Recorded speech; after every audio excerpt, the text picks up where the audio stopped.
પ્રધાનમંત્રી નરેન્દ્ર મોદીના માસિક રેડિયો કાર્યક્રમ મન કી બાતનો આજે 135મો એપિસોડ સવારે 11 વાગે આકાશવાણી અને દૂરદર્શન સહિતના તમામ નેટવર્ક પર થશે સીધું પ્રસારણ.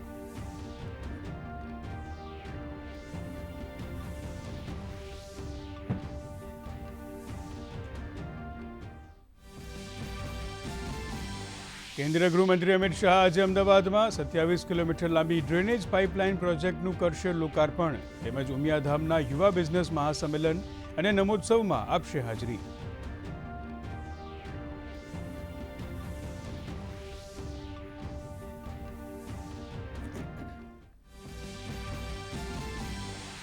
ગુજરાત ભાજપની નવી ટીમની જાહેરાત. 10 મંત્રી, 10 ઉપપ્રમુખ અને 4 મહામંત્રી સહિત 27ની ટીમ. મુખ્ય પ્રવક્તા તરીકે ડોક્ટર અનિલ પટેલની વરણી.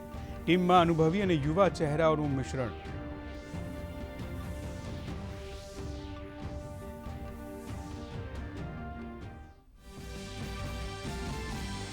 વિકસિત ભારત જી રામજી બિલને લઈને કોંગ્રેસ પર શિવરાજસિંહ ચૌહાણના આકરા પ્રહારો. કહ્યું કોંગ્રેસનો વિરોધ રાજનૈતિક. મનરેગા બની ચૂકી હતી ભ્રષ્ટાચારનો પર્યાય.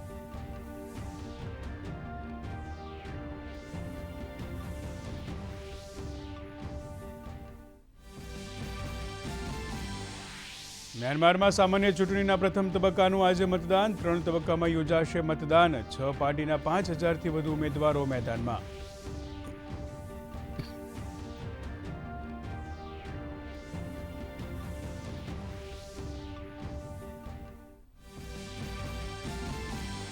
આગામી 31મી ડિસેમ્બરની ઉજવણીને પગલે રાજ્ય પોલીસ એક્શનમાં. ડ્રગ્સની હેરફેર રોકવા માટે રાજકોટ પોલીસ વિશેષ તૈયારી સાથે સજ્જ. અમદાવાદ પોલીસે બહાર પાડ્યું જાહેરનામું. સીજી રોડ અને સિંધુ ભવન રોડ રહેશે બંધ. એસજી હાઈવે પર ભારે વાહનો પર પ્રતિબંધ.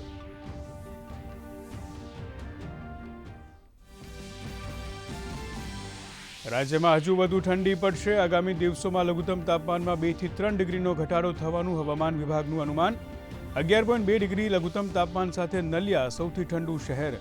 7 શહેરોમાં લઘુત્તમ તાપમાન 14 ડિગ્રીથી નીચે નોંધાયું.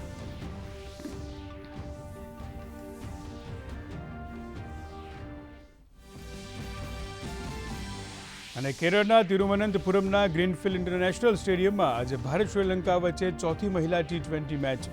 5 મેચોની સિરીઝમાં 3-0થી આગળ છે ટીમ ભારત.